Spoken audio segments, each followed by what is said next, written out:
Thank you very much. The next item of business is a debate on motion 23481 in the name of Shirley-Ann Somerville on making Scotland equally safe, marking the annual International Day for the Elimination of Violence Against Women.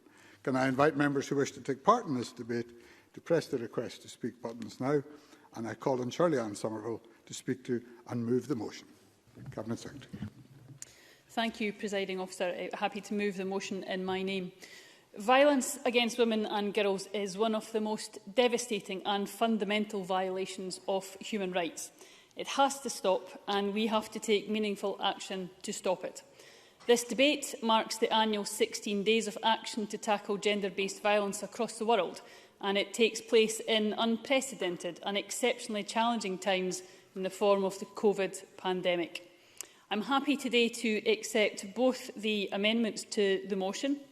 I'm supportive of all the efforts within our communities to encourage increased awareness of domestic abuse and promote an improved understanding of the needs of those experiencing violence and abuse. We agree very much that community pharmacies have potentially a very important role to play in this, and coincidentally the Minister actually chaired a discussion around how models to support access to information and help for those experiencing domestic abuse are being utilised in community pharmacy settings this morning. We also recognise the increased risk posed to women and children affected by violence and abuse during this time, the crucial role refuge and support services play, and acknowledge that unfortunately, because of this violence, women continue to lose their lives.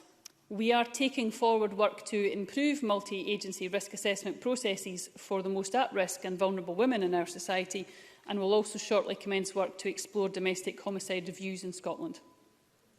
The UN 16 Days of Activism is an important opportunity for us to come together to give new momentum to our ambitions and also to celebrate just how far we have come. However, I don't think any of us could have predicted or foreseen the climate in which we are currently finding ourselves. In recognition of the impact of the pandemic, the theme for this year's UN 16 Days is Orange the World, Fund, Respond, Prevent, Collect, with a focus on COVID-19 response, recovery and renewal. There is no doubt that this pandemic has posed and continues to pose huge challenges for our society. The economic and social harms caused by it cannot be understated. We have published regular reports on the impact of COVID-19 on people experiencing domestic abuse and other forms of violence against women and girls during phases 1, 2 and 3 of Scotland's route map. The most recent update was published this month. These reports make clear that a number of relevant impacts and risks have emerged since March, including a greater risk of domestic abuse due to lockdown and challenges in access to safe housing, constraints in terms of safe spaces, challenges for frontline services in offering support, increased risk of sexual exploitation and perpetrators being more hidden. However, at its heart, it is important to remember that this violence continues to be underpinned by women's inequality and the attitudes and structural barriers that perpetuate that inequality. COVID-19 has both exacerbated and shone a light on what was already there. I've been saddened, but sadly not surprised, that the risks to women and children affected by violence and abuse have increased during this period, and I'm sure I speak for all of us in saying that this is absolutely unacceptable.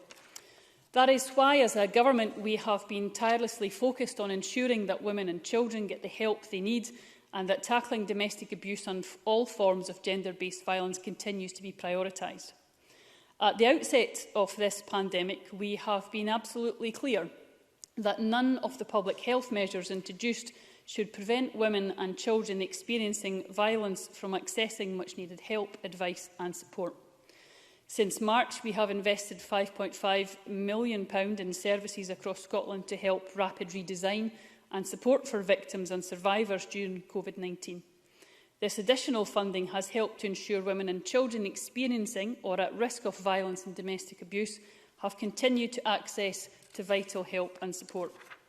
And I would like to take this opportunity to pay a heartfelt tribute to all the frontline organisations who have kept their virtual doors open our partners in local government who had to rapidly adapt in response to the needs of victims and survivors, and indeed the breadth of public services who have worked tirelessly to redesign services and ensure that they can respond to those in need of help during this exceptionally challenging time.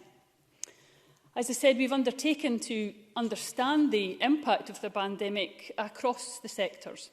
We have used the information and knowledge to ensure that both national and local government have instigated arrangements to help coordinate a strategic and measured response. Scottish Government guidance was produced early to highlight that public health guidance or rules don't prevent anyone from taking measures to escape or keep themselves safe. And we've worked very closely with COSLA to help develop guidance for local authorities and community planning partners, which aims to ensure that a sustainable, joined-up approach to safeguarding the needs of women, children and young people experiencing violence and abuse during COVID-19 is embedded at a local strategic level. It is intended to support the strong leadership already being demonstrated by local government and other key community planning partners across Scotland in ensuring effective protection and provision of support. But let me be clear, effective tackling and challenging this behaviour isn't just a responsibility within this Parliament. It falls to everyone in our society to take action, to prevent such behaviour, and to achieve success, we must work together. Our Equally Safe strategy has a decisive focus on prevention, seeks to strengthen national and local collaborative working to ensure effective interventions for victims and those at risk, and contains a clear ambition to strengthen the justice response to victims and perpetrators. In November 2017, we published a delivery plan of practical steps that will take us towards ending this type of violence for good. The delivery plan sets out 118 actions that we intend to take until 2021. Now, we've already made progress in taking many forward, and I would draw the members' attention to the Equally Safe Progress Report we published on the eve of the 16 Days of Activism. It details our response to the COVID-19 pandemic and many of our key actions and activities to date. We continue to emphasise the importance of our primary prevention agenda and are making progress with important whole system initiatives in schools, workplaces and further and higher education institutions. We've published a suite of resources to support learning around important issues like consent and raising awareness of what a healthy relationship should look like, including the key messages on healthy relationships and consent for all professionals working with children and young people, and an updated relationships, sexual health and parenthood online resource. This year, we worked with Young Scot to develop an online resource for children and young people on gender-based violence and where to go for support. The resource, called That's Not OK, launched in September 2020, and Young Scot are working directly with young people to co-design and refine the content. Educating children and young people and challenging outdated stereotypes is important.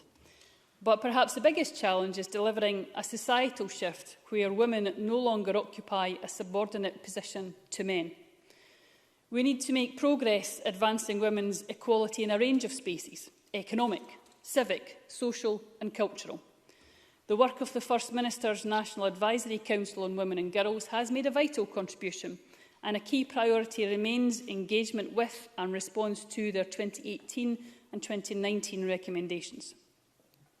The latter focus of the Council has been on improving intersectional gender architecture, the structures that are designed to advance women's equality and rights, such as ministries, regulators, equality laws, duties, indicators and so on, and making sure that they actually work for all women and girls. This should deliver a real step change in how we make gender-competent policy that has a real and tangible impact on the lives of women and girls. However, the current climate has also highlighted that we must act here and now to ensure that those experiencing violence and abuse get the help and support they need. In addition to the funding I mentioned earlier, over £12 million from the equality budget is being invested this year to support services and tackle the underlying issues that create the conditions for violence. And next week, we will relaunch our Delivering Equally Safe Fund inviting applications from organisations who are delivering work which directly contribute to the objectives of Equally Safe. Nevertheless, and despite the progress that has been made, I recognise that there remains much more to be done, and we will continue to keep up the pace. As I mentioned earlier, our delivery plan is due to run until 2021, and this marks an opportune moment for us all to reflect on the progress made so far, but also think about what Equally Safe might look like in the future, both in terms of its strategic ambition and plans for delivery. And we will be taking further engagement forward on this in 2021. In the meantime, we will continue to progress a number of important actions. Over the next period, we will progress legislation through Parliament on domestic abuse protection orders. If passed, this will provide the police and courts with the power to make emergency notices and orders on a victim's behalf. And these powers are intended to provide protection for people at risk of domestic abuse and remove some of the barriers to a victim staying in their own home. The pandemic has also brought into the fore the importance of sustainable service provision, and we will progress a review of the funding and commissioning of frontline specialist services with a twin focus on domestic abuse and sexual violence. To conclude, Presiding Officer, a lot has been achieved, but there is a lot more that can be done, and we cannot rest until violence against women and girls is consigned to history. So I want to end with a quote from the President-elect to the United States, Joe Biden. He says, "When violence against women is no longer societally acceptable, no longer kept secret, when everyone understands that even one case is too many, that's when it will change." I urge us all to continue to take that stand, a stand that we have been united on as a Parliament in the past, and I'm sure in the future, that we all speak out to challenge the acceptability of this violence in our society until we have ensured that everyone in Scotland lives equally safe. Thank you. Thank you very much. I now call on Rachel Hamilton to speak to and move Amendment 23481.2. Thank you, Presiding Officer, and I move the amendment in my name. I'm pleased to open today on behalf of the Scottish Conservatives, and violence against women and girls is a human rights violation, and this must underpin everything we do in tackling every cruel form of it. No woman or girl should live in fear of abuse, and we must root it out wherever it occurs, either at home or abroad. Last year, we welcomed new legislation in the Domestic Abuse Scotland Act and further welcome the latest Scottish Government Equally Safe report, which underpins this debate with its focus to eliminate the systemic gender inequality through a relentless focus on prevention. However, it is a fact that even in 2020, when many believe society has come on leaps and bounds with regards to equality and fairness, that discrimination and violence against women is rife in many countries across the world. As we mark 16 days of activism against gender-based violence and the annual International Day of the Elimination of Violence Against Women, we must all redouble our efforts to prevent abuse from occurring in the first place. We on these benches fully support both the Scottish and the UK Government efforts as they work to eradicate violence at home and abroad. Presiding Officer, in Scotland, domestic abuse continues to be a horrible reality for many. Last year alone, 9 women were killed by abusive partners. This is utterly unacceptable. It is bittersweet news that domestic abuse is on the rise in Scotland. The latest domestic abuse statistics in Scotland show that the number of incidences recorded by Police Scotland has been rising in the last 3 years, from 58,108 in 2015-16 to 60,642 in 18-19.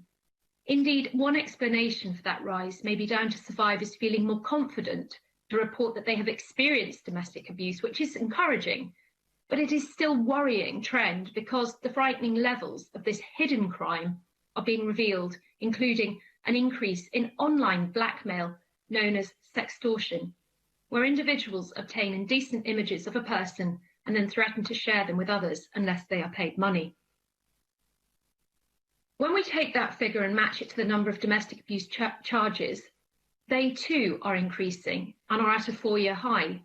The number of charges in 1920 stood at 30,718, the highest number since 1516. Women must feel empowered to report domestic abuse in all its forms, but we must recognise it is rising across Scotland and affects women predominantly, although we must not forget the effect on men too. I fear, given the difficult circumstances brought about by the COVID pandemic, which Shirley-Ann Somerville talked about, we will see a greater rise in months to come, exacerbated by a second wave and possibly a third. In the latest Equally Safe report, it does note that although reports and evidence suggested that initial referral rates dropped during the first weeks of lockdown, reports from services suggest that referral rates gradually increased in later weeks. We know that the pandemic does not cause or ever excuse domestic abuse, but the pandemic has escalated abuse and closed down routes to safety for women to escape. Concerningly, during the pandemic, 2/3 of women in abusive relationships have suffered more violence, rates to 7.6% more than in previous 12 months. The amendment in the name of my name reflects the importance, as we continue to fight this awful virus, of understanding the emerging trend and the increase in abuse. That is why I feel it's important to add our thanks to Rhoda Grant for Labour's amendment that acknowledges the need to introduce a special alert system in pharmacies to cope with the rise in this abuse. It is an interesting concept and one which we feel builds on the need to have new systems in light of the pandemic. So therefore, we on these benches will support Labour's amendment at decision time tonight. With women in lockdown with their abuser, there are few opportunities for breathing space, perhaps an opportunity to meet for support from friends or family or from support services. More and more people are working from home during the pandemic. For women working from home, Close the Gap rightly pointed out that perpetrators may interfere with women's work and prevent women from doing their job with coercive and controlling behaviour. This has led to laptops and phones being removed from the victim by the perpetrator, inhibiting their ability to work effectively or risk them leaving their job. We need to recognise the importance not only of the immediate public health response, but on the lives of the people who are abused. I cannot begin to imagine the pain and the horror many women have faced over the past few months. As we face extended restrictions, I would urge the Scottish Government to really look at providing greater support for women during the pandemic. And I welcome the extra support that Shirley-Ann Somerville highlighted. Presiding officer, closer to home, in my constituency of Ettrick, Roxburgh and Berwickshire, sadly, according to Police Scotland, over 800 women reported domestic abuse. I know that Borders Women's Aid goes above and beyond to help those in need across my constituency and the wider region, and I'd like to thank them for that hard work and the vital service that they provide. I was delighted that in January of this year, Borders Women's Aid received National Lottery and Robertson Trust funding, which is absolutely invaluable for them to serve the community. Last year, they saw an increase in the average length of occupancy in their refuge from around 40 to 55 for previous years to 88, highlighting just how vital that service is within the community. In conclusion, Presiding Officer, as we mark the annual International Day for the Elimination of Violence Against Women yesterday and the 16 days of activism, we must do this in a year with a backdrop of COVID pandemic. As I alluded to earlier, domestic violence will be far more pronounced and widespread due to the nature of greater isolation and reduced social contact outside the home. We must, as policymakers and politicians, recognise that there is more to be done in the light of these circumstances and evidence to bolster our efforts to tackle violence. We will support both the Government's motion and Labour amendment tonight, and I urge members to support the Conservative amendment in my name, highlighting the impact of COVID-19, and ask the Scottish and UK governments to make the appropriate provisions available to support more women and girls through these very challenging times. Thank you. Thank you very much. I now call on Rhoda Grant to speak to and move Amendment 23481.1. Thank you, Presiding Officer. We must debate the action against violence against women and girls throughout the year. It's right that we have an annual debate, though, to review progress, what we've achieved and what we need to achieve in order to create a totally equal society free from violence against women and girls. Can I start by acknowledging that this year the government have held this debate in their own time, marking the 16 days of activism. And as the Cabinet Secretary said, the theme for this year's 16 days is fund, respond, prevent and collect, to fund services for those who have been victims to gender-based violence, to respond to the needs of survivors, to prevent gender-based violence and to collect data to inform programmes and policies. Can I take a minute to wish Shetland Rape Crisis and their youth activist group B well for their walk on Saturday to mark the 16 days, and can I also thank them for the mask, WIS2.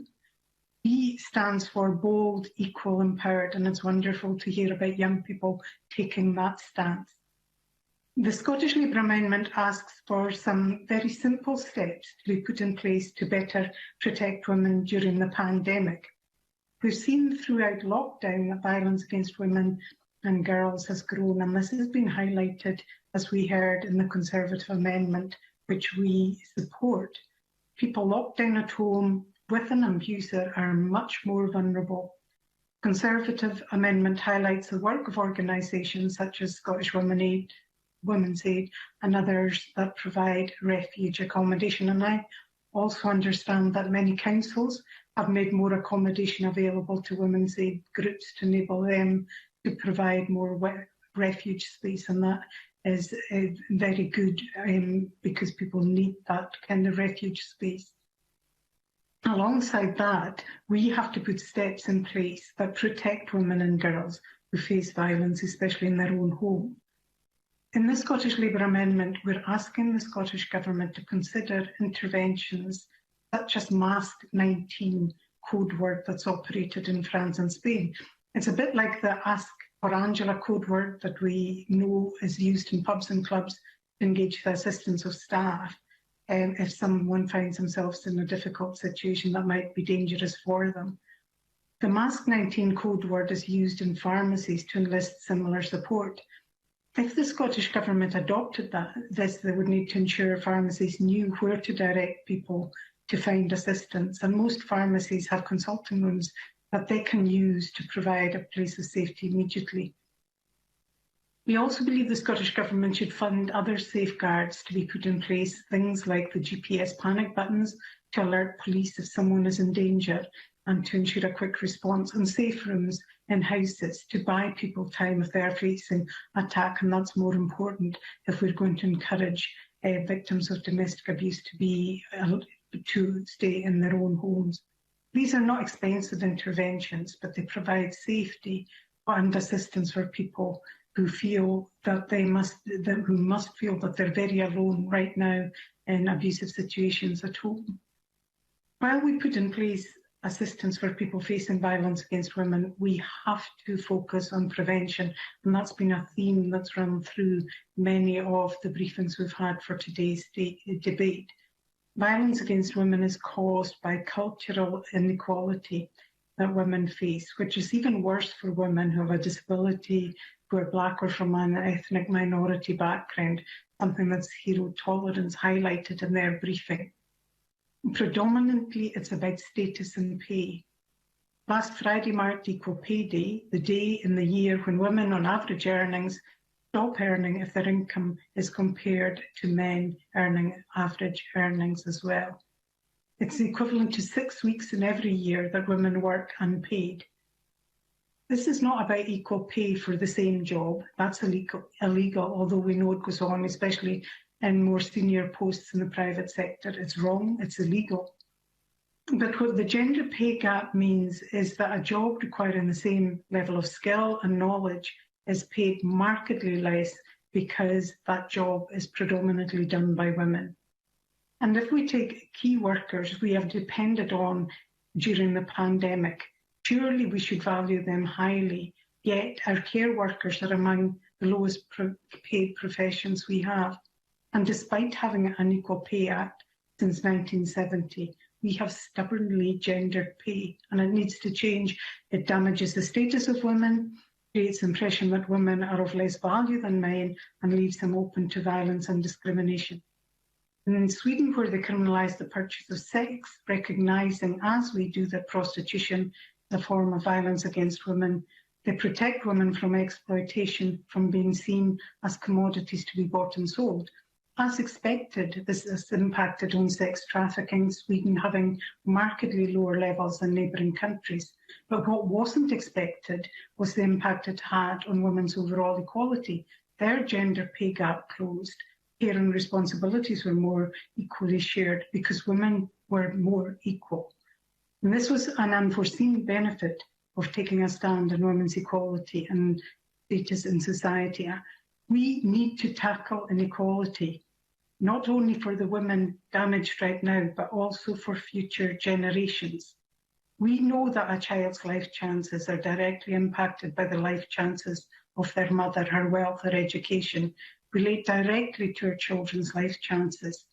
If we want to end child poverty, we first need to eradicate women's poverty, the poverty that breeds inequality, the poverty that is caused by the gender pay gap and the status of women in society. Close the Gap are doing that just now, working with several councils, 2 in my own region, Shetland and Highland, collect data on violence faced by women workers.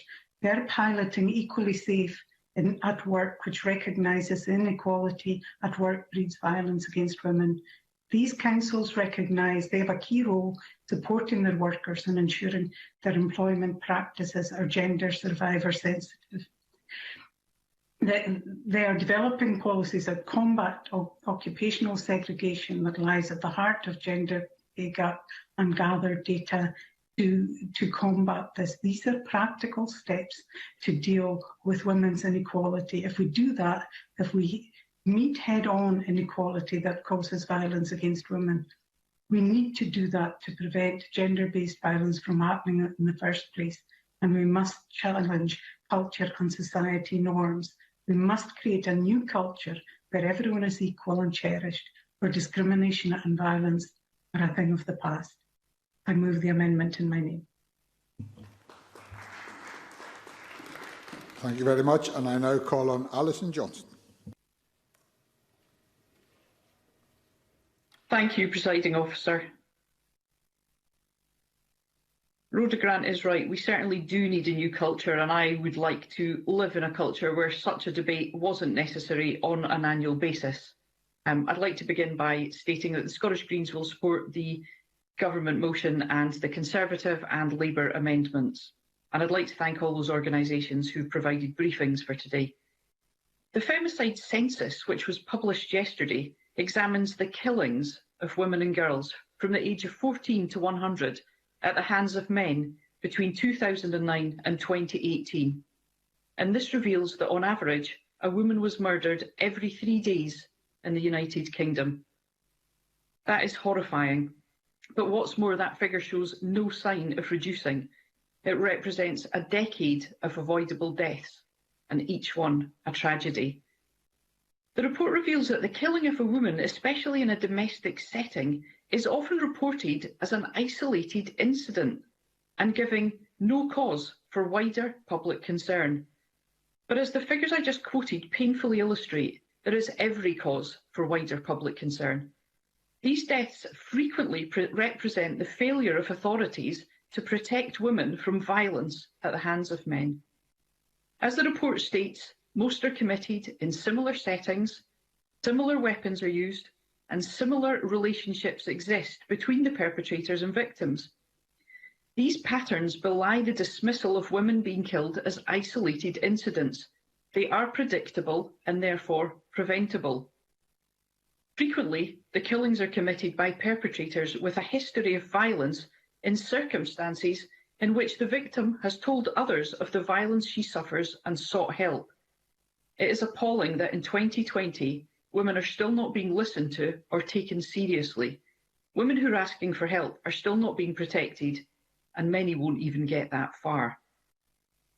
Femicide has been identified globally as a leading cause of premature death for women, but tellingly, there's been limited research on this issue until recently, and that speaks volumes about how we prioritise the safety of women. Reports such as the Femicide Census reveal the extent to which violence against women permeates our society. It must be a priority. We can't shy away from this, no matter how distressing the figures and the stories behind them are. And that's why debates like this are so important. The femicide census highlights the need to raise awareness of the abuse of older women, for whom collection of data is often lacking. It states that care homes, adult social workers, GPs and other services working with older people need better training and awareness about elder abuse. We need greater recognition and understanding of these issues. And during the pandemic, a spotlight has been placed on care homes, and the independent review of social care is an opportunity to examine whether there's more we can do to prevent abuse of older women. And COVID has, of course, had other implications for women experiencing domestic abuse. The United Nations is calling violence against women the shadow pandemic.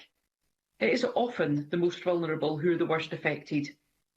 The UN High Commissioner for Refugees has warned that the second wave, which is currently sweeping much of the globe, is increasing violence against refugee women and girls, with displaced and stateless women and girls suffering from being confined with abusers. As well as worsening poverty, there have been sharp increases in the risk of gender-based violence, including trafficking, sexual exploitation and child marriages. We need a no wrong door policy for women who are seeking help. Engender have highlighted that interactions with healthcare often present vital opportunities to identify causes of domestic abuse, but that these opportunities have been limited during the pandemic. A Rhoda Grant's amendment refers to the important role of pharmacies. A quarter of pharmacies in the UK now provide a safe space for people affected by domestic abuse, and this is a positive development which will hopefully improve access to support for those who are most vulnerable during the pandemic.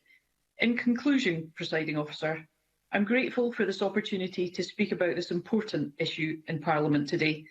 So much of violence against women is hidden away behind closed doors, masking the great extent of this problem. By discussing it publicly and honestly, we can bring it out in the open. Thank you. Thank you very much. And I now call on Beatrice Wishart. Thank you, Presiding Officer. I begin this debate by declaring an interest as a current board member of Shetland Women's Aid. Scottish Liberal Democrats will be voting for the motion and both amendments. And I too pay tribute to Women's Aid, Rape Crisis and other services across Scotland. And I look forward to taking part in the Whist 2 walk at the weekend, but I hope the weather's a bit better than it was last Saturday. In marking the 16 days of activism against gender-based violence and the annual International Day for the Elimination of Violence Against Women, it gives us an opportunity to reflect on the global problem of violence against women. The event began in 1991, but demonstrates that while things have improved, there's still a long way to go. Street harassment of a sexual nature is experienced the world over, and in too many countries, women and girls are not just undervalued, but just not valued. While closer to home, there have been reports of women scared to go out and exercise outside in dark during COVID lockdown. No one should live in fear. There's a societal mindset that needs to change. How violence against women is reported in the media is important too. And men can help by calling out other men's misogynistic behaviour. Domestic abuse is a hideous, controlling and often life-threatening crime. There will be many stark statistics read out in the course of this debate today. I'll add a few more. Across the UK, 3 women a week are killed by men. 1 in 4 women experience domestic abuse in their lifetime in Scotland. Over 60,000 domestic abuse incidents were recorded by Police Scotland in 2018-19. 84% of the victims were women. And 2019-20 saw the highest number of domestic abuse charges for the last 5 years. Of course, the high number of recent charges may partly come from the new legislation that rightly placed controlling and coercive behaviour on a par with physical abuse. The effects can be just as damaging, and that must be properly understood and recognised.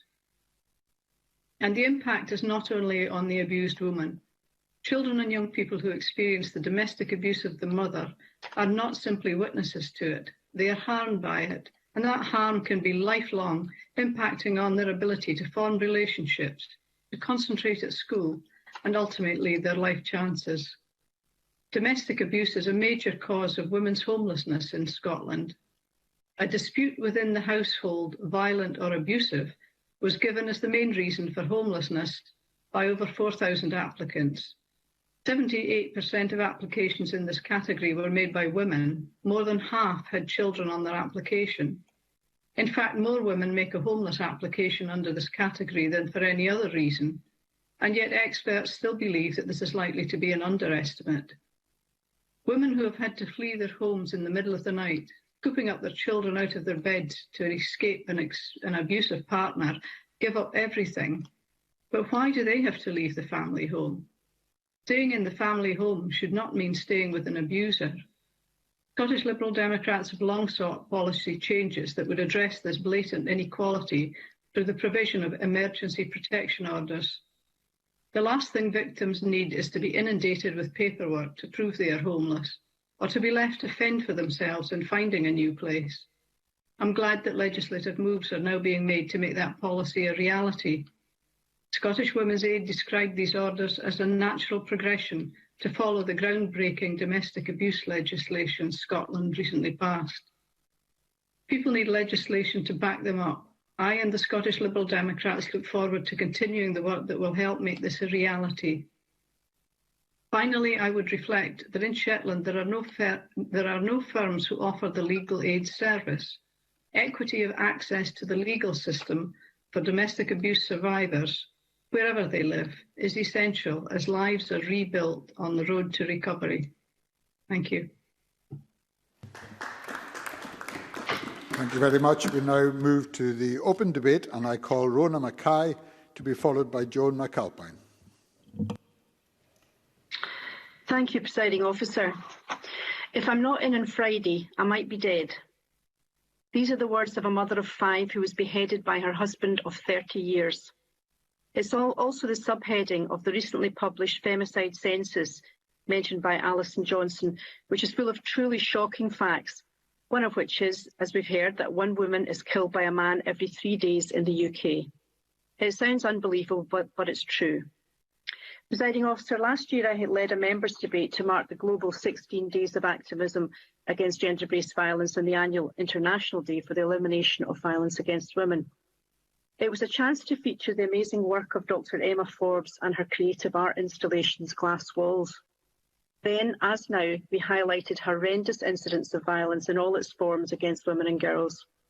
This simply has to end. We've heard the theme of this year's 16 Days of Activism is Orange the World, Fund, Respond, Prevent, Collect, to focus on COVID-19 response, recovery and renewal. Because the stark and depressing truth is that in 2020, the year of the coronavirus pandemic, women have suffered even more violence. The terror of women and girls being locked up with an abuser during this terrible year is unimaginable. Additional investment has been provided by the Scottish Government to help respond to an increase in demand from victims of abuse for support services during the pandemic. And as always, Scottish Women's Aid and other support agencies are doing an amazing job finding alternative ways to support victims. Their message is, help is always there, do not suffer in silence. Presiding Officer, violence against women and girls is a fundamental violation of human rights, and all of us, women and men, must stand against it. The UN states violence against women and girls, one of the most widespread, persistent and devastating human rights violations in our world today, remains largely unreported due to the impunity, silence, stigma and shame surrounding it. Absolutely shocking. And their website, UN Women, state 10 ways we can all make a difference, which I'm going to go on to list now. 1, listen to and believe survivors. 2, teach the next generation and learn from them. 3, call for responses and services fit for purpose. 4, understand consent.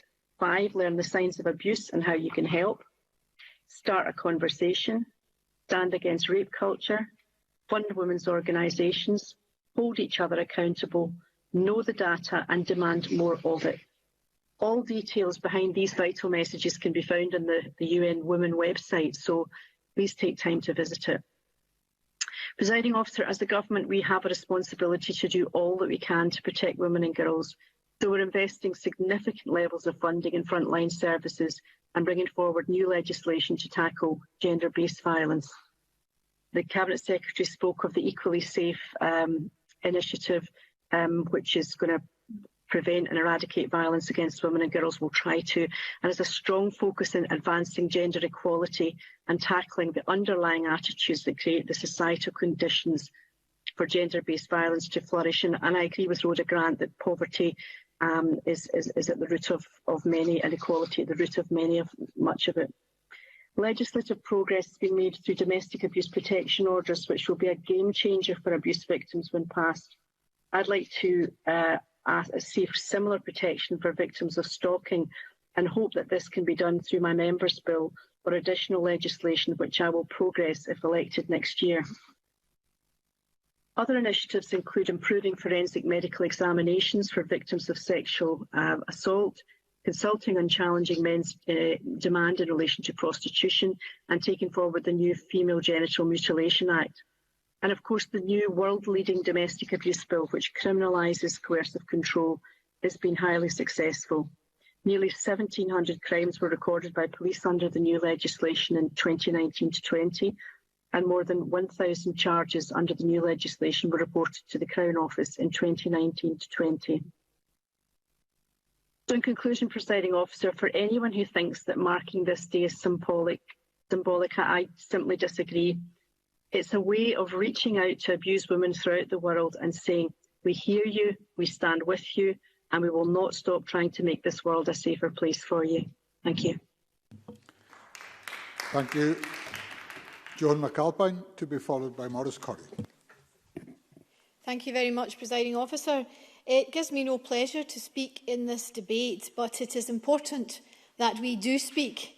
Last year, the International Day for the Elimination of Violence Against Women was marked in a debate secured by Rona Mackay, MSP, and it's an honour to follow her today. And I welcome the Government motion, which reaffirms its support for Equally Safe, Scotland's strategy to prevent and eradicate all forms of violence against women and girls. And I'm also proud to support both the Labour and Conservative amendments. Last year, I began by pointing out that the term gender-based violence is euphemistic and, in my opinion, potentially misleading. I make no apologies for restating that we should call it what it is, male violence against women, no matter how squeamish that makes some men feel. I also highlighted the global scale of this violence, 87,000 deaths a year, and I'm very sorry that today we have to acknowledge that this has become worse because of the circumstances of the pandemic. I welcome the Government measures that have been taken to tackle domestic abuse and violence during the pandemic, and I join in with the praise of organisations supporting women at this time. In the short time I have this year, I wanted, like other members, to draw attention to the 5th UK femicide census, which was published yesterday. As others have said, this is an analysis of the 1,425 killings of women by men over the last decade, and it breaks down the backgrounds and characteristics of all victims and perpetrators, including the latter's past offences, use of pornography, history of abuse, as well as the official response in each case. The census finds that the number of women killed every year by men has stayed distressingly consistent over the last decade at between 124 and 168 women a year in the UK. Presiding Officer, no other protected group is killed at this rate or at this scale, so it's surely time that we acknowledged it for what it is, as a hate crime. Many of these deaths were preventable, Presiding Officer. In more than half the cases, the brutality used amounted to what we call overkilling, defined as the use of excessive, gratuitous violence beyond that necessary to cause the victim's death. If anyone could stomach reading the articles that followed the death of Peter Sutcliffe recently, they will know that overkilling was a feature of his misogynist crimes. But how many of us know that 56% of female murder victims experience ripper levels of excess violence at the hands of men? Not notorious mass murderers, ordinary men who hate women too. The census shows perpetrators were not just intimate partners, they were sons, stepsons, grandsons. In 13% of the cases where the victim was aged over 66, the killer was a male robber or burglar. Those who meticulously compiled this census included many different circumstances in which men kill women. Because, as they point out, the revelations about common causes, methods and misogyny are the same. They say this report gives the lie to the standard press releases that these killings of women are tragic, unpredictable, isolated incidents which give no cause for wider public concern. The term femicide was first defined by the feminist Diana Russell in the 1970s as the misogynist killing of women by men. In December 2013, the UN General Assembly adopted a resolution on femicide, urging member states to undertake a range of measures to address the killing of women and girls, including the need to enhance data collection and analysis. And the Special Rapporteur on Violence Against Women cited the UK's femicide census to the UN General Assembly in her 2016 report as, quote, a laudable example of best practice in this regard, and recommended that states, quote, collect and publish data on femicides and on other forms of violence against women. In conclusion, therefore, I welcome the Cabinet Secretary's comment that work is being undertaken by the Scottish Government on data to identify those women most at risk. I would very much recommend that the unit looking into this follow the Rapporteur's advice and consult the UK femicide census and its authors as part of this work. Thank you very much, Presiding Officer. Thank you. And can I encourage speakers to stick to 4 minutes going forward? And I'll call Maurice Corrie to be followed by Gillian Martin. Thank you, Deputy Presiding Officer. I too welcome the opportunity to contribute to this afternoon's debate on International Day for Elimination of Violence Against Women, and particularly as a proud parent of 3 wonderful daughters, and also as the champion of women on the Scottish Parliament's branch of the Commonwealth Parliamentary Association. Violence against women and girls in any context must be recognised for what it is, serious and a personal attack on their human rights and dignities. And I wholeheartedly join my colleagues today in condemning such acts of violence, and I welcome the motion and the amendments in this debate. Whatever form it takes, whether through human trafficking, sexual harassment or child marriage, for example, perpetrators can exploit vulnerabilities, existing inequalities and the stigma attached to these issues. Therefore, these 16 days of activism are so important in spotlighting the scale of the problem and the need for all of us, governments, employers, communities, to listen, understand and advocate for change, and change which seeks to redress the deeper power imbalances that continue to marginalise women and girls today. Our focus this year has been informed by acute pressures of the pandemic on gender-based violence. Of special concern is a stark increase in domestic violence, as has been mentioned already, a growing shadow pandemic. With this escalation, services have reported increasing referral rates and growing waiting lists, with many more first-time callers, and the worsening mental health impact is stretching many of these organisations and their service users to the limit. The work undertaken to tackle the domestic violence might be unravelled by the pandemic, thus allowing those more vulnerable to slip under the radar. As it is, less than 40% of women who experience violence seek help, and usually from family and friends rather than from professional help. But steps have been taken to address the alarming rise in gender-based violence.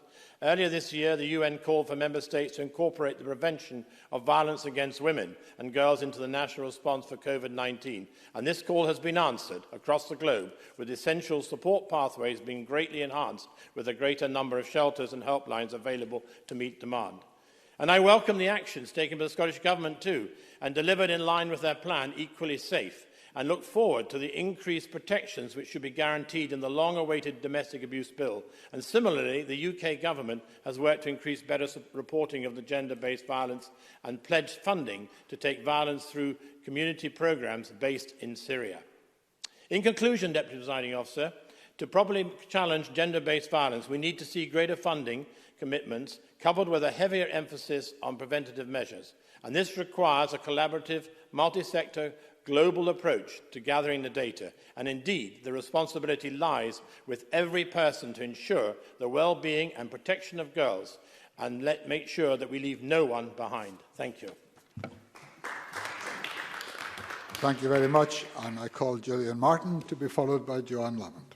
Thank you, Presiding Officer. Last week, I hosted an event discussing how women have been particularly adversely affected during the COVID-19 pandemic.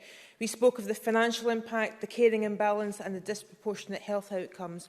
And, of course, we also discussed the devastating figures of the amount of women who have been attacked or killed by their partners during periods of restrictions and lockdown. The surge in calls to domestic abuse helplines was huge, and the Scottish Government has got extra funds quickly to our partners to facilitate the demand and support for those women. Scottish Women's Aid CEO Marcia Scott said this: COVID-19 has given abusers more tools to control and harm women and children. Many have warned of the danger that women with abusive partners are in during this period, most notably my colleague Ruth Maguire, who amended the emergency coronavirus legislation to safeguard the human rights of vulnerable people, including women in abuse situations. Swift reaction to the surge in violence against women is one thing, but what we do to address root causes through Work Like Equally Safe is another. So too is closing the gender pay gap. The fact of the matter is that from women's economic disadvantage comes the opportunity for abusive men to coerce and control. Women's disproportionate lack of wealth in comparison to men is still very much an issue. Financial dependency creates a power imbalance, and my worry is that with the proven adverse economic effect of the virus on women's employment, we may see that exploitation imbalance worsen. Like Alison Johnson, Rona Mackay and Joan McAlpine, I read the Femicide Census report, which was one of the most compelling but difficult reports I've ever read, with some of the most horrific information contained in it. They report on the amount of women killed at the hands of violent men and detail the figures and background of cases between 2009 and 2018. There's 3 full pages of very small type of name after name after name. And reading it, I couldn't help but wonder how the census of 2020 will look in comparison to other years. The census highlights 2 areas where the horror of murder of women is diminished. 1, how their murders are portrayed in the media, and 2, how men's court defences often victim blame or put forward diminished responsibility on the part of the offender, which can often see sentences reduced. Rough sex is becoming an all too frequent murder defence, easily feeding into a titillation narrative all too often seized upon by tabloids. Those reporting on these murders or writing the headlines alongside the reports have a duty to call it what it is. Death by strangulation is murder. It is not a sex game gone wrong. In 4 minutes, I cannot go into consent education or young men's all too ready access to violent porn, but I firmly believe that lack of the former and too much of the latter is a root cause of male violence towards women. I also believe the continued commoditisation of women's bodies and glamorising of prostitution is a backward step in this battle. When I grow up, I want to be a prostitute, said no girl ever. Our cultural tropes readily deployed in femicide reporting in the tabloids also enables the defence of "I just snapped." The man driven to violence by behaviour of a woman, loss of control or victim blaming accounted for over a third of defences employed in trials of femicide in the UK over the period of that census. Can we reverse the trend? In the majority of cases where a man murders a woman, he has committed violent acts before. The warning signs are often there. Empowering women to leave is a women-led solution, and I commend the government and the work being done here. But a man-led solution is what's sorely needed. Violent men are the problem that needs solved. Toxic masculinity is the most stubborn and pernicious cause of femicide. And what we do about that will take longer than 4 minutes and is a debate in itself. Thank you very much. And I call Joanne Lamont to be followed by Stuart McMillan. Ms Lamont, please. Thank you very much. And it's a privilege to follow so many powerful speeches. This debate, marking International Day for the Elimination of Violence Against Women, is an important part of our parliamentary calendar. And I'm conscious that, given the elections next year, this will be the last time I shall have the opportunity and privilege to be part of the Parliament marking this day, and to adding my voice to those of the Parliament in reflecting on how seriously we take, society takes, government at every level takes, how seriously we take the reality of the global abuse of women by men, violence against women by men in every community, in every country in the world. I am a woman, an adult human female, and my life and the life of many women has been shaped by the fear and reality of male violence against women.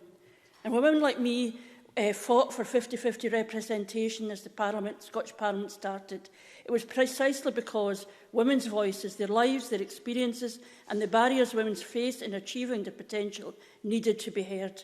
And a huge part of that was to allow us to confront the truth of male violence in women's lives. And we also know then and remember now that the role of the Parliament is not simply about marking days.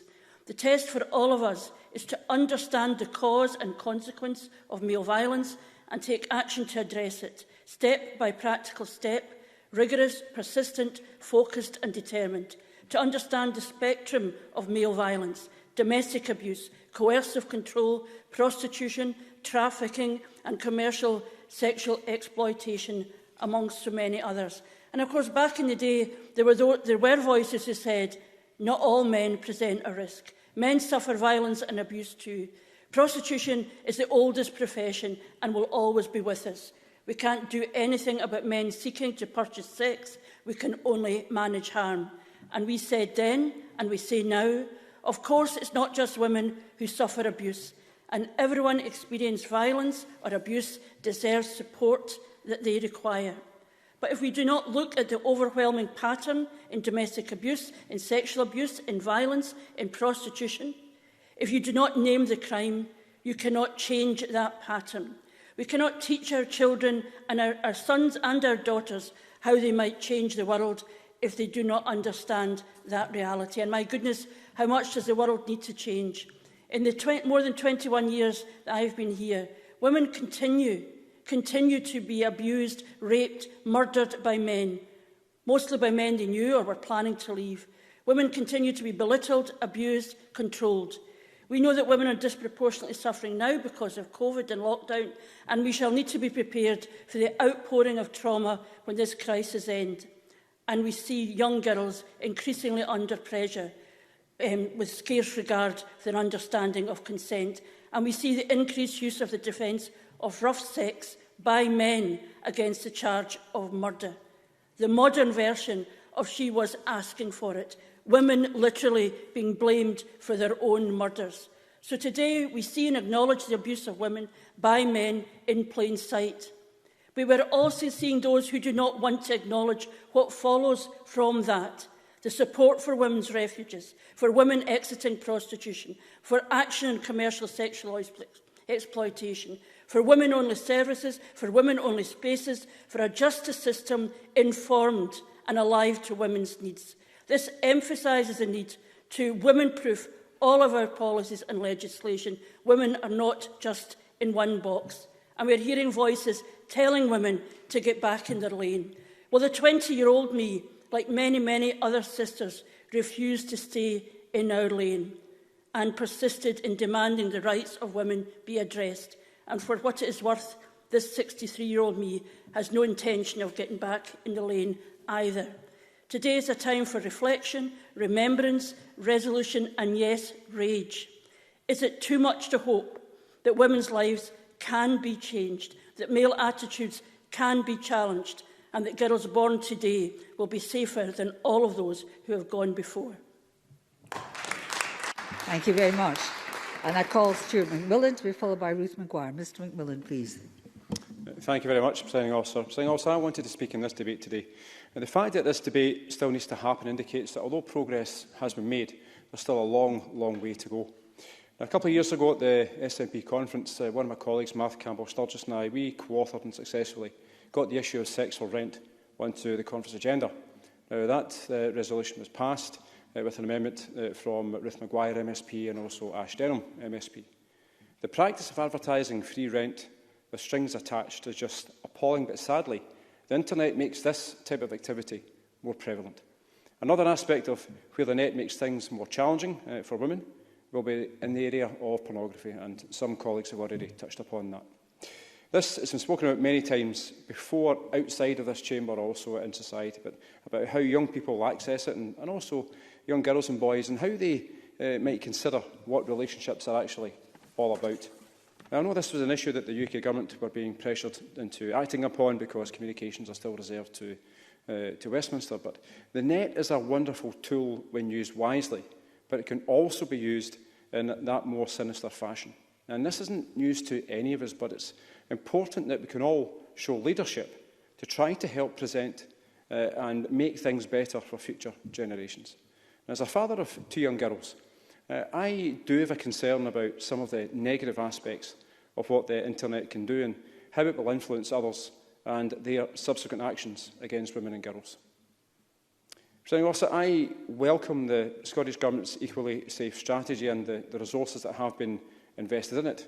And this year alone, with COVID-19 in society and more women and girls spending more time at home, will clearly bring additional challenges for them, particularly for women and girls who live in households with an abusive husband, father or partner. Now, I commend the main aims of the strategy being that focusing on advancing gender equality and tackling the underlying attitudes that create the societal conditions for gender-based violence to flourish. I also welcome the work the Scottish Government is undertaking with stakeholders to raise awareness of all forms of gender-based violence at a community and also an institutional level. I particularly welcome the aim of the Scottish Government to want every child and young person in Scotland to develop mutually respectful, responsible and also confident relationships with other children, young people and adults. Many activities are required to fully deliver this, and the example that I provided a moment ago will play a part in helping address some of this particular issue. Colleagues have already touched upon the United Nations International Day for the Elimination of Violence Against Women being yesterday. And I note the theme for this year's 16 Days of Activism is Orange the World, Fund, Respond, Prevent, Collect, with a focus on COVID-19 response, recovery and renewal. The UN states why we must eliminate violence against women and girls. And I quote, "Violence against women and girls is one of the most widespread, persistent and devastating human rights violations in our world today. It remains largely unreported due to the impunity, silence, stigma and shame surrounding it." In order to make the changes that society needs, it's incumbent upon all of us to both question ourselves but also others about their actions. And this is why I'm pleased that the Scottish Government is actually supporting the 2 amendments in the Business Bulletin. This isn't a party political issue. And this year has challenged everyone. And as I said a few months ago, with more women and girls being at home and also being the victims of domestic abuse, it's crucial that that safe place, such as the special alert system in pharmacies, can be utilised to help those women and children who need it. We don't know what's ahead of us, but as a Parliament and as a society, we can actually help shape the future to make things better for women and girls. Thank you. Thank you very much, Ms McMillan. I call Ruth Maguire to be followed by James Dornan. Presiding Officer, 1 woman is killed by a man every 3 days in the United Kingdom. That figure is unchanged in a decade. 1 woman killed by a man every 3 days. This afternoon, I have 4 minutes to contribute to our Parliament's debate on making Scotland equally safe, marking the annual International Day for the Elimination of Violence Against Women. With those murdered women and their families very much on my mind, colleagues will forgive me if I don't use my time highlighting good work that's ongoing and just get straight to the point. Scotland is not equally safe, and 4 minutes is not enough time to do service to all the women and girls subjected to men's violence in our unequal society. Too many women in Scotland still face the burning injustice of workplace sexual harassment, pregnancy discrimination, domestic abuse, female genital mutilation, so-called honour crimes, sexual assault, rape, trafficking, stalking and prostitution. And globally, women and girls are being refused access to education and they are trapped in conflicts in which rape is used as a weapon of war. The number of sex-selected abortions is rising, the number of deaths relating to pregnancy and childbirth is needlessly high, and women and girls are prevented from making deeply personal choices about their reproductive health care. We know inequality is both a cause and a consequence of these abuses of the rights of women and girls. And we know to end these human rights abuses, to end the violence, to end the killing, there has to be action and investment, There has to be legislation, policy and action on the ground in all areas. It's clear to me that we understand the continuum of women's inequality and subsequent male violence. So we must never kid ourselves on that picking off palatable challenges to address bit by bit is enough to address this problem. The truth, which I acknowledge is uncomfortable for some, but it's the truth nonetheless, is that as long as female bodies are objectified, commodified and reduced to something to be bought and sold, used and traded, we will not have equality and we will not have justice. Prostitution is violence. Despite what a vocal minority might say, this is not a controversial position to hold. In policy terms, the Scottish Government's Equally Safe strategy recognises this violence. It is unambiguous and it has been for years. The laws of our country must be equally as clear. That they remain unaligned is wholly unacceptable. I know this is not easy. There is a vocal pro-prostitution lobby in this country. Men's demand for sexual access to women is big business. Something not being easy has not stopped us before. It should be to our collective shame that Scotland at the moment is a place where our legislative framework means that criminal gangs profiting from the sexual exploitation of women trafficked from out with this country and within it to meet male demand can hide in plain sight using so-called adult services websites. Even a cursory glance at one of these sites would show you, in this city, right now, as we stand in this, albeit quite empty, but warm and comfortable chamber, there are women who have been trafficked here, who are being subjected to abuse, violence and humiliation to satisfy the demand of a minority of men who wish to purchase sexual access to women and girls. And it is a minority of men, but the damage that minority do is pervasive, impacting our whole society and putting all women and girls in harm's way. This Parliament has all the powers it needs to take legislative action and end, not mitigate the harms, the serious harms and abhorrent abuses of human rights commercial sexual exploitation causes women and girls. It's beyond time we got on with doing just that.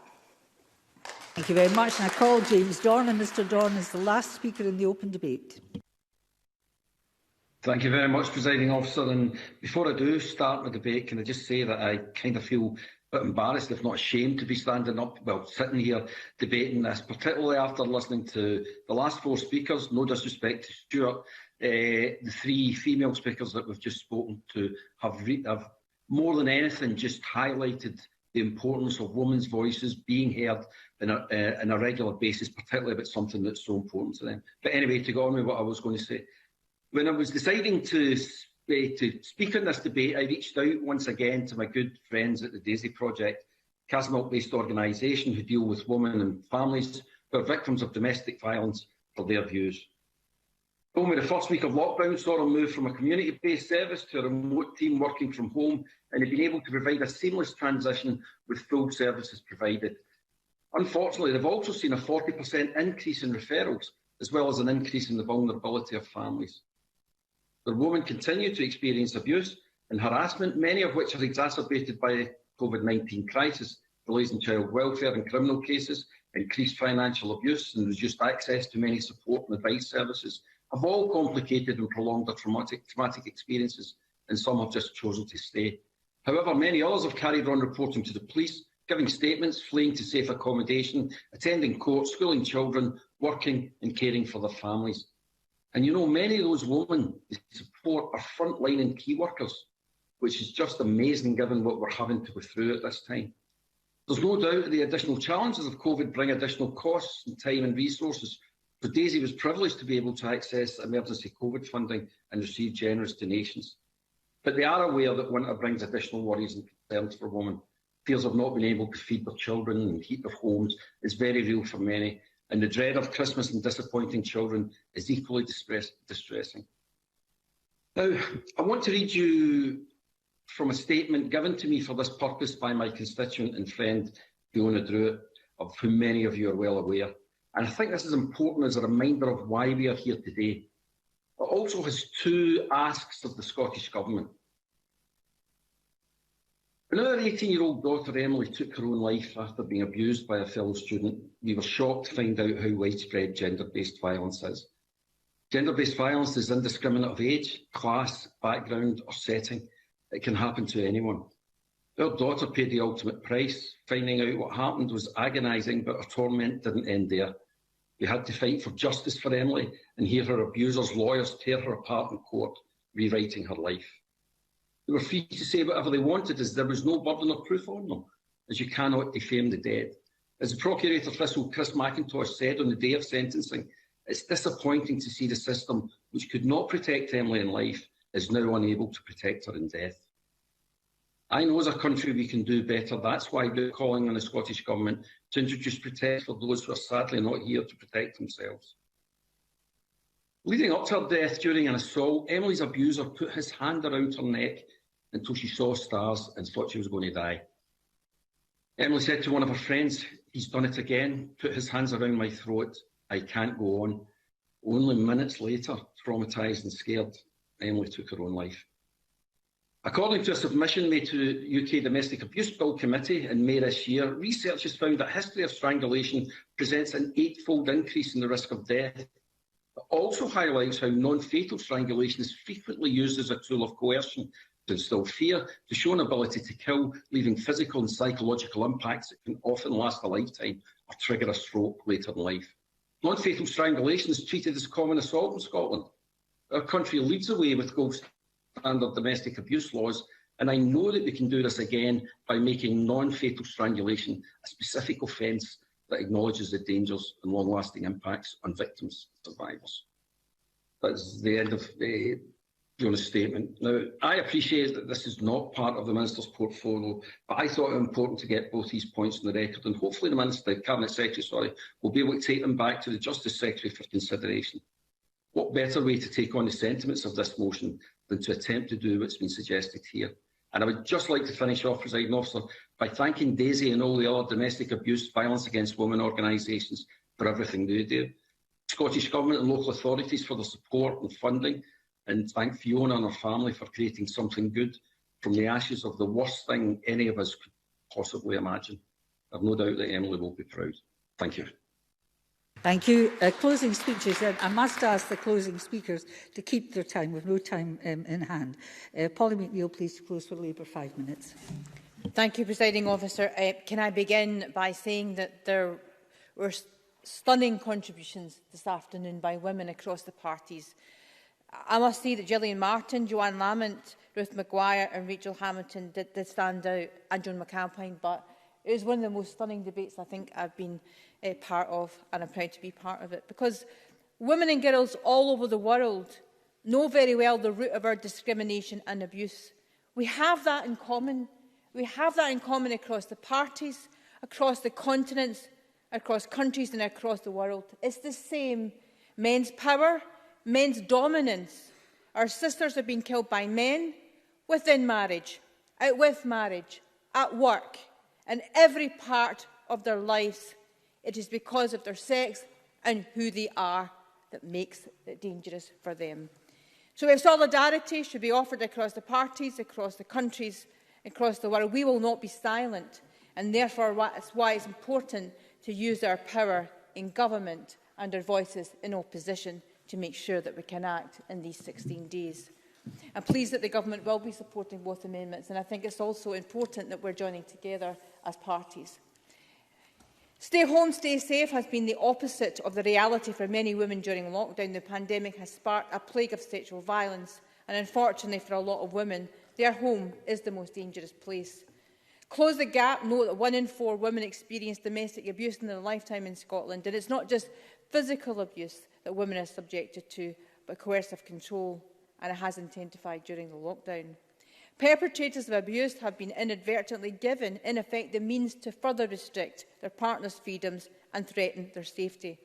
A pandemic that requires confinement by its very nature, isolation by its very definition, has been a bad side effect for many women. Researchers identified that these kinds of spikes happened during the 2008 economic crisis, when major natural disasters hit, and also during things such as football tournaments. Women's fate is so interconnected to economic and social events.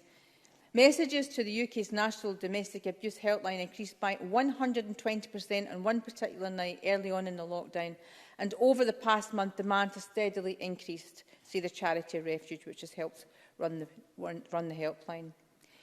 Using statistics obtained from the UK Police Forces under Freedom of Information laws, Panorama revealed that there was one domestic abuse every 30 seconds in the first 7 weeks of lockdown. Some of the abuse recorded by the police is quite staggering, and calls includes reports of violent offences such as kidnap, arson, revenge porn and even poisoning. I'm delighted that the Scottish Government accepted my amendment during the passage of the second COVID bill, which allows the Government to review the figures and decide if any additional action needs to be taken. For many women, escaping an abuse situation is the hardest part. Many fear that their abuser will find them and harm them or their children, and sadly the evidence suggests that they're right to be concerned. This week, ahead of the International Day for the Elimination of Violence Against Women, the High Representative of the European Commission, Joseph Borrell, issued in a statement said, "Some Member States have introduced gender-sensitive response measures such as special alert mechanisms in pharmacies to protect women and children from all forms of violence, and we urge Member States to develop and implement such measures. As you've heard from other speakers, in Spain and France, victims can discreetly ask for help in pharmacies by using the code word MASK19. We may not be a member state anymore, but we can follow these examples and look at implementing a special alert system in Scotland. So I'm pleased at least the Government said that that's something that we could look at. Refugees say one of the biggest concerns is that victims may find themselves unable to report their ordeal. And Sandra Horley, the former Chief Executive, said, "We know that ordinarily the window of opportunity for women with abusive partners to make a call and seek help is often very limited." But the international picture is the exact same picture, more or less, as we have here in Scotland and in Europe. The patterns may be slightly different depending on the country. United Nations Women has called it a shadow pandemic, and for every 3 months as the lockdown continues, the United Nations estimates that an additional 15 million women are expected to be affected by intimate partner violence worldwide. Presiding Officer, the UN estimates that 87,000 women who were intentionally killed in 2017 globally, and more than half were killed by intimate partners or family members. We must act. We must act now, and we must use this period of worldwide action to do so. I'm proud to speak. Thank you. Thank you very much. And I call on Jeremy Balfour to close the Conservatives. Mr Balfour. Thank you, Deputy Presiding Officer. Sometimes these types of debates can be rather stale in that everyone knows what everyone's going to say at the beginning. Today has not been that. Although there has been consensus across the Chamber, the powerful speeches, particularly by many of the lady MSPs, have highlighted the issues that we face. But violence against women and girls is intolerable and should have no place in a modern-day Scotland. Like Stuart McMillan, I am a father of 2, I'm not sure young, but youngest daughters. I know a type of society I want them to be able to be brought up in and to flourish in. That is a place that they can feel safe wherever they are, whether at home or out or in the workplace. But sadly, that is not the case too often. The United Nations states that violence against women and girls is one of the most widespread, persistent and devastating human rights violations in our world today, and remains largely unreported due to silence, stigma and shame surrounding it. Violence against women is extremely harmful. It can cause severe and long-term physical and mental health problems, reduce participation in the workforce and abuse, and sadly, as we've heard from Ruth Maguire and others, death. That is why it is so important that we use our voice in this Parliament, both men and women, to speak up for women who often go unheard, and do whatever we can do to keep them safe. But as the Cabinet Secretary said in her closing, it's not enough just for this Parliament to speak. We as a society and as a nation need to speak and stand up for those who have no voice. This year, the UN campaign is focused on the impact of COVID-19 on violence against women and gender inequality. As Alison Johnson and others pointed out, the outbreak of this virus has led to level of domestic abuse and gender-based violence going up. In the UK, Refuge has highlighted an 80% increase in calls to the domestic abuse hotline, and Scottish Women Aid has reported a significant impact on refuge accommodation, child contact and access to justice. Governments, political parties must see domestic crime for what it is, a serious crime, if not more serious than other crimes, because the victim lives often with a violent attacker, never knowing when the next attack might take place, a situation made worse by lockdown. Joanne Lamont, in her powerful speech, pointed out that often it goes unreported, often we are not dealing with the root crimes, the root causes of these crimes. For the last 18 months, my wife had been working in West Lothian, dealing with people who have committed domestic violence, trying to work through the issues in their life, trying to find out how to stop them committing crime again. That is the kind of resources we need to put in. Now, the Scottish Parliament has passed new laws and has dealt with this, I think, in a very positive way. But despite the introduction of these and other measures, data shows that domestic abuse is still going up here in Scotland. The latest statistics reveal that the number of domestic abuse incidents recorded by Police Scotland had been rising, not just in lockdown, but in the last 3 years. And the number of domestic abuse charges are a 4-year high. So there is more that we can still do, both collectively and individually. I hope the Scottish Government will encourage them to look to resume work on Stream 3 of the Victims Task Force that looks at sexual offences and gender-based violence placed on hold due to COVID-19, so that it can provide solutions to gender-based violence. The Scottish Government has to do more to sign up to willing domestic abuse victims to the victim notification scheme. Current proposals mean that victims would only be able to register to find out if the abuser had been released from prison if the offender is sentenced to 18 months or more. That, with respect, seems to me still too long a period, and I think we should look at that afresh. As I said at the start, Deputy Presiding Officer, we have had some very powerful speeches. What goes on behind closed doors is not acceptable in many circumstances, and we need to call it out for what it is. We need to see, as again Ruth Maguire highlighted in her speech, what is going on at this moment of time in Scotland, in our society. We need to collectively come together across our party divides and say that this is unacceptable and that things need to change. I hope in 20 years' time, even a shorter period than that, but certainly in 20 years' time, when perhaps one of my daughters stands in this Parliament representing who knows what, that this subject won't be debated, because we will have dealt with it, we will have called it out, and Scotland will be a better place for it. Thank you, Deputy Presiding Officer. Thank you very much, Mr Balfour. Now call on Christina McKelvey to close the Scottish Government. Minister, please. Thank you very much, Presiding Officer. Like Polly McNeill and others in the Chamber, I've felt today's debate has been an incredible debate, an important debate, and I've been taking part in debates in this Chamber on these topics for 13 years now, and they're always important debates, and we always learn something new, and there's always more to do, and we should never shirk from either that recognition or responsibility. It's been very evidenced by many of the measured, thoughtful, powerful contributions from across the Chamber, and I would like to thank you all for them, because they are incredibly important. We've heard of many aspects of this today, and amongst other things, domestic abuse, coercive controlling behaviour, sex for rent, trafficking, rough sex, stalking, sextortion, prostitution, FGM, honour crimes, amongst many other things.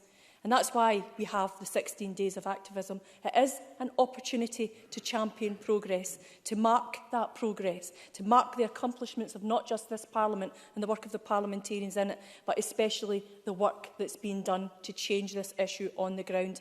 And I would take this opportunity now to echo all of the sentiments from across the Chamber and from the Cabinet Secretary and pay tribute to all of the frontline services who have worked tirelessly to ensure that women and children still have access to the vital help and advice that they need. But, you know, we do have that list and we can mark progress. But Alison Johnson, Rona Mackay, Beatrice Wishart, Joan McAlpine and Gillian Martin all reminded us about the femicide census, that it tells us a very, very stark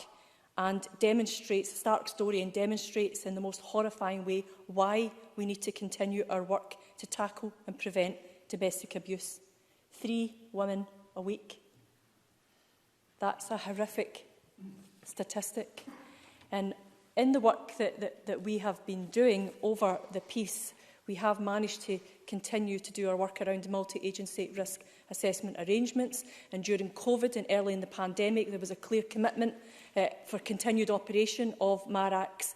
They were seen as business critical in our work and in many areas, and it reflected a general commitment to MARAC and the wider efforts to share information, assess and address the risks to families affected by domestic abuse, especially during the coronavirus pandemic. And also to respond to some of the comments about domestic homicide, people will know, members will know, that we did a review over the last few years on domestic homicide, and that review is now completed, and an executive summary was provided to the Equally Safe Joint Strategic Board on the 29th of October 2019, and we have been taking forward further in-depth work with the internal review, and the review was recently carried out by Police Scotland, and the main findings will be shared in due course. So that's a bit of progress on that as well, and I'm sure people in the Chamber, members in the Chamber, will welcome that. The Scottish Government's got a strategic vision on this. It's called Equally Safe. Our response demands a decisive shift towards prevention, and I commend all the ongoing work to address gender inequality that has been raised by the Cabinet Secretary earlier and others in the Chamber, including women's economic inequality. I recognise, however, and that we, you know, gender-based violence continues to exist. We all realise that, we all know it, we all see it, and that women and children who experience it deserve access to high-quality support and interventions. Our systems must be equipped to identify risk and respond quickly. That's why those MARACs are so important, and that it's also important, as it ever was, to focus on immediate response for a period of recovery and renewal. And as Minister for Older People and Equalities, I have responsibility for cross-governmental coordination over efforts to tackle violence against women and girls, and I want to take the opportunity in closing to highlight some of the important initiatives happening across government to demonstrate this. I might just be about to answer your question. No, I really appreciate Joanne Lamont, please. I'd really appreciate you taking this intervention, and of course we are agreed. And I just want to ask a very specific thing.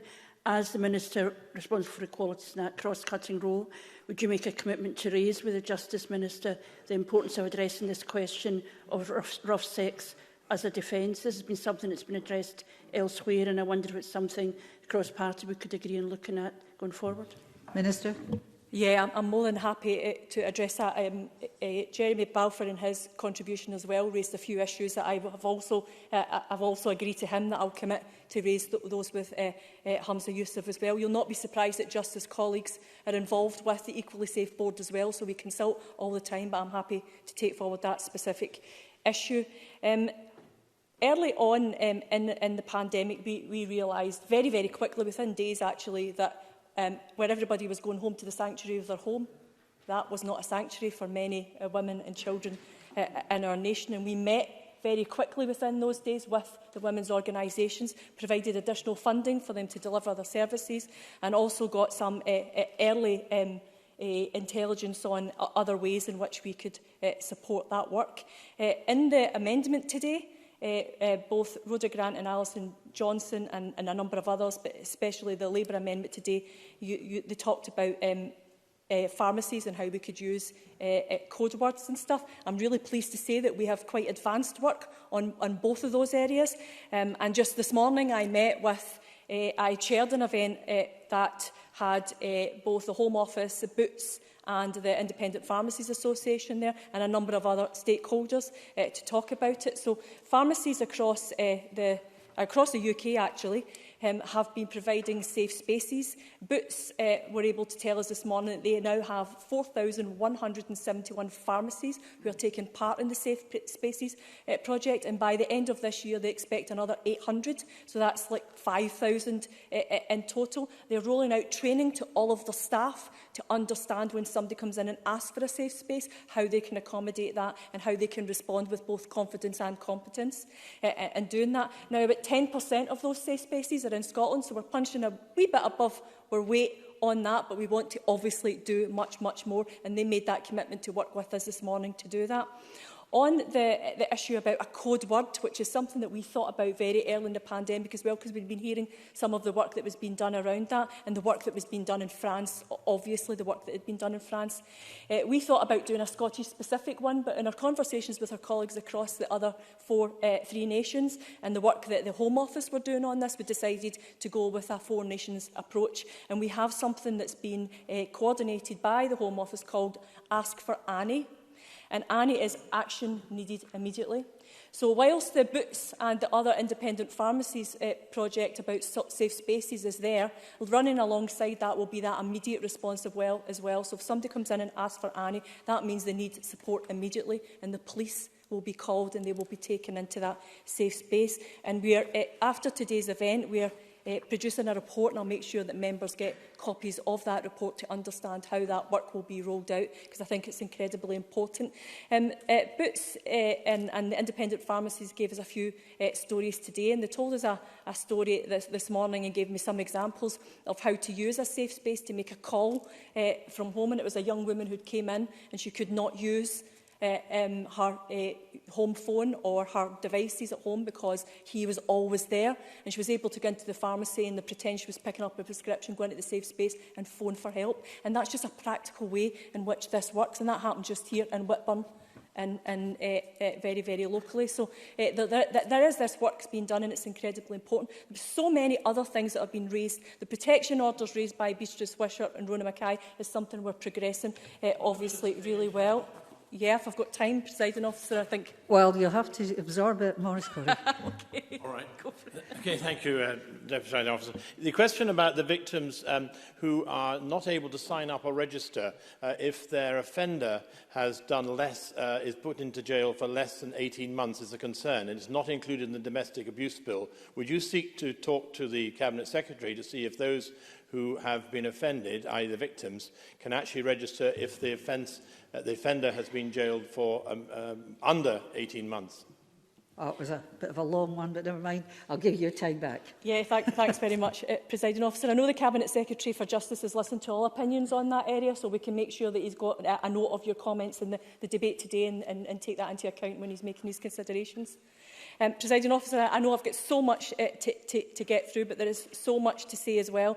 James Donnan raised the issues around about the DAISY project and the increase in the need for support, and he talked about Fiona Drew and her Emily Test campaign, and I would want to pay tribute to both of these. That would be a miscarriage of justice for me if I did not actually raise the profile of both of those organisations and the work that they're doing.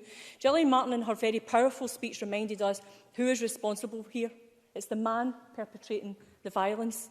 So as well as improving our response to victims, we must also include an increased focus on robust and effective measures for perpetrators and prevention. The perpetrator must be visible in more than just a courtroom. They must be visible in case documentation and local planning and improved risk and safety assessments. And as Joanne Lamont says, we need to name the crime.